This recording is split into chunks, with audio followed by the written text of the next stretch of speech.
En el nombre del Padre, y del Hijo, y del Espíritu Santo. Amén. Del Santo Evangelio según San Mateo, capítulo 16, versículos del 13 al 19. En aquel tiempo, cuando llegó Jesús a la región de Cesarea de Filipo, hizo esta pregunta a sus discípulos: ¿Quién dice la gente que es el Hijo del Hombre? Ellos le respondieron: unos dicen que eres Juan Bautista, otros que Elías, otros que Jeremías o alguno de los profetas. Luego les preguntó: ¿y ustedes quién dicen que soy yo? Simón Pedro tomó la palabra y le dijo: tú eres el Mesías, el Hijo de Dios vivo.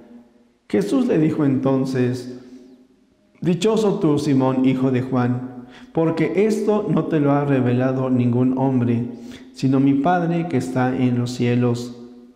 Y yo te digo a ti que tú eres Pedro, y sobre esta piedra edificaré mi iglesia. Los poderes del infierno no prevalecerán sobre ella. Yo te daré las llaves del reino de los cielos. Todo lo que ates en la tierra quedará atado en el cielo, y todo lo que desates en la tierra quedará desatado en el cielo. Palabra del Señor. Gloria a ti, Señor Jesús. Queridos hermanos, en el Salmo 22 escuchamos cómo con un corazón alegre, fortalecido, podemos decir: el Señor es mi pastor, nada me faltará. Bueno, pues el Evangelio que hemos escuchado está tomado de Mateo, rompe un tanto el esquema que veníamos haciendo de una manera secuenciada, leyendo el Evangelio de San Lucas, porque hoy estamos celebrando la cátedra de San Pedro. Y hemos escuchado cómo el Señor Jesús le va a decir a Pedro: tú eres piedra, sobre esta piedra edificaré mi iglesia. Para mí es más fácil aplicarme estas palabras porque me llamo Pedro, pero también sobre ti. Sí, niño, niña, hombre, mujer, anciano, joven. Sobre ti el Señor Jesús edifica su iglesia. Y nos tenemos que quedar también con esta otra frase, y los poderes del Averno no podrán contra ella. Si nosotros tenemos los pies bien firmes en el Señor, podemos estar seguros que nada ni nadie nos podrá derrumbar, nos podrá derribar, si nos mantenemos firmes en el Señor Jesús. Quiero decirles que la pregunta que el Señor Jesús hace a sus apóstoles es de profunda actualidad, porque Él les va a preguntar a ellos: ¿quién dice la gente que soy yo? Y responden de acuerdo a lo que ellos oían. Unos dicen que eres Elías, otros dicen que eres algún otro profeta, que eres Juan el Bautista. Pero ¿qué dicen ustedes? Esto es lo importante. Porque hoy también, por ejemplo, podemos escuchar: todas las religiones son iguales. O lo que el otro día me llamó mucho la atención, porque fue una abuela, una señora, muy buena la persona, pero me dijo: fíjese, padre, que me llamó mucho la atención mi nieto, porque lo llevé a la iglesia. Con esto ya sabemos, es una señora católica, la que me dijo esto. Me llevé a mi nieto a la escuela, a la iglesia, y el niño se sentó y comenzó a mirar para todos lados y me dijo: qué bien se siente aquí.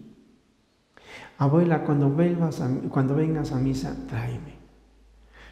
Nos habla de una realidad. Los papás de este niño no lo llevan a la iglesia. Probablemente también ellos bautizados, probablemente casados por la iglesia, Pero, ¿quién es Jesús para ellos, para estos padres de familia? Pues alguien a quien no conocen, un rito cuando se casaron por la iglesia, algo que no tiene que ver nada con su vida, alguien a quien no buscan, y ciertamente al no tener fe, pues no la comparten con el niño. Pero a mí me sorprendió la segunda parte, me alegró mucho de lo que me decía esta señora, pero me llamó mucho la atención la segunda parte de su comentario.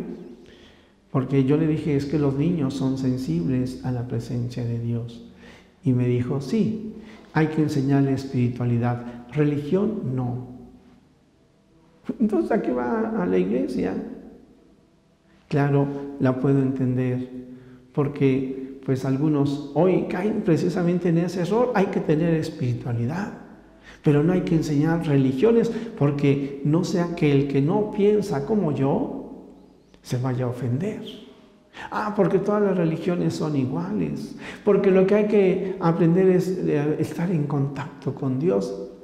Espérate, porque la palabra religión es unirse al Padre, religarse con Él. Y entonces yo estoy de acuerdo en que algunos que dicen buscar a Dios, no lo están buscando a Él, se están buscando a sí mismos.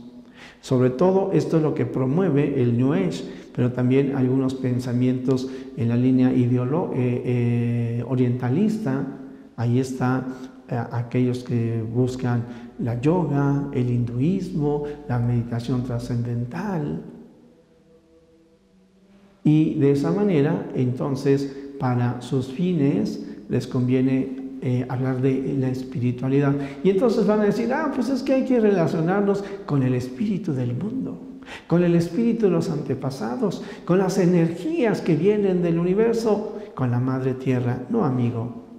Cuando el Señor Jesús les pregunta a sus apóstoles, ¿qué dice la gente? Bueno, ahí están las respuestas, pero lo importante es la respuesta que está dando Pedro y que le está dando de manera tan personal, y que ojalá la respuesta de Pedro sea como la tuya. Es que tú eres el Hijo de Dios, es que tú eres el camino, la verdad y la vida, es de que a través de ti es como podemos llegar al Padre. Y entonces aquí yo quiero decirte que la palabra religión es de religarnos con Dios. Se hace persona cuando nosotros estamos hablando de Jesucristo, verdadero Dios y verdadero hombre. La unión entre Dios y el hombre, entre la humanidad y divinidad de Jesucristo, es una unidad de la cual cada uno de nosotros participamos cuando nos unimos a Jesús. La religión, la religación con Jesucristo. Por eso Él es el camino hacia el Padre. Nadie viene a mí si mi Padre no lo llama. Bueno, pues unidos entonces a Jesucristo, nosotros vivimos en la auténtica y plena religión y nos religamos con Dios. Y para nosotros, ciertamente, porque es el Señor Jesús que nos dice que Dios no es soledad, que es comunidad de amor, es Padre, Hijo y Espíritu Santo. Entonces, para nosotros, la espiritualidad es dejarnos guiar por el Espíritu Santo. ¿Quién es persona?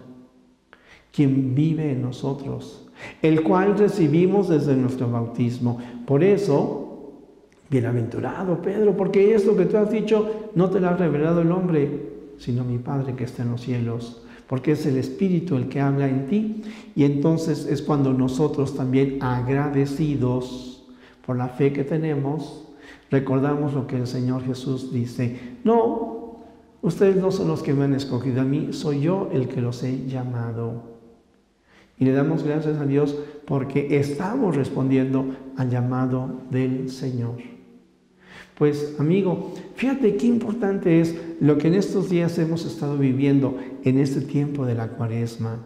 Tomar conciencia de nuestra fe, la importancia de seguir al Señor, de darnos cuenta que no estamos tomando algo o aprendiendo cosas que no tienen que ver con nuestra vida, sino que al contrario, ser cristiano, ser católico, ser bautizado, no es algo así como un saco que yo me pongo y me quito. No, tiene que ver con mi personalidad. Sí, yo no me podría explicar cómo soy sin Cristo. Yo no me podría entender a mí mismo sin mi fe en el Señor Jesús, sin acercarme a confesar, sin comulgar, sin ser sacerdote. Yo no podría entender por qué no me doy por vencido ante los problemas y las dificultades, de no ser por la fuerza, la gracia, el amor del Señor. Por eso Pablo va a decir, ya no vivo yo, es Cristo quien vive en mí. Pues querido amigo, que esta Cuaresma, cada uno de nosotros que nos está poniendo en el camino, en la búsqueda del Padre a través de Jesucristo, nos lleve a encontrarnos con el Señor Jesús y a vivir con profunda alegría nuestra fe. Esto es lo que yo te deseo y por eso constantemente le pido y le pedimos al Señor, le decimos, Jesús, que todos te conozcan y te amen. Es la única recompensa que quiero. Que todos puedan experimentar la fuerza de tu Espíritu para que podamos vivir con alegría nuestra fe y transformar a la humanidad a través de tu amor y de tu presencia, Señor Jesús. La bendición de Dios Todopoderoso, Padre, Hijo y Espíritu Santo, descienda sobre ti, te acompañe hoy y siempre. Amén. Palabra me da